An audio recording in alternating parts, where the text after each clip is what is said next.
Parliament ఎన్నికల వేళ BRS నేతలకు గాలం వేస్తోంది బీజేపీ. బీఆర్ఎస్ మాజీ ఎంపీ సీతారాం నాయక్ ఇంటికి వెళ్లారు కేంద్ర మంత్రి కిషన్ రెడ్డి. పార్టీలోకి రావాలని ఆహ్వానించారు. మహబూబాబాద్ నుంచి మరోసారి బీఆర్ఎస్ టికెట్ ఆశించిన సీతారాం నాయక్కు ఈసారి టికెట్ దక్కకపోవడంతో తీవ్ర అసంతృప్తిలో ఉన్నారు. మహబూబాబాద్ బీజేపీ సీటును సీతారాం నాయక్కు ఇచ్చే అవకాశం కనిపిస్తోంది. మరోవైపు ఖమ్మం జిల్లా నేత జలగం వెంకట్రావుతోనూ బీజేపీ నేతలు మాట్లాడారు. మాజీ సీఎం కిరణ్ కుమార్ రెడ్డితో జలగం భేటీ అయ్యారు. బీజేపీలో చేరేందుకు జలగం సుముఖత వ్యక్తం చేసినట్లు తెలుస్తోంది. ఆయనకు ఖమ్మం ఎంపీ టికెట్ ఆఫర్ ఇచ్చినట్లు సమాచారం. మంచి వాళ్ళు ఎవరొచ్చినా బీజేపీలో చేర్చుకుంటామన్నారు కేంద్ర మంత్రి కిషన్ రెడ్డి.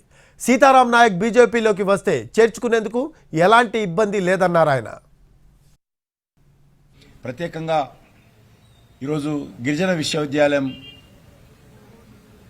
టెంపరరీ క్యాంపస్ ప్రారంభించుకున్న సందర్భంగా వారిని అభినందించాలి, వారిని కలిసి మాట్లాడాలనే దృక్పథంతో నేను ఇట్లా వస్తానంటే వారు రమ్మన్నారు. దానికోసం వారిని కలిసి వెళ్తా ఉన్నాము. మంచి వాళ్ళు ఉన్నటువంటి వాళ్ళు ఎవరైనా సరే ఈ దేశం కోసం సమాజం కోసం ఆలోచన చేసే వాళ్ళందరినీ కూడా భారతీయ జనతా పార్టీలో చేర్చుకోవాలని పాలసీ ఉంది. కాబట్టి తప్పకుండా నేను వారు వస్తే ఆ సంతోషంగా చేర్చుకుంటాను.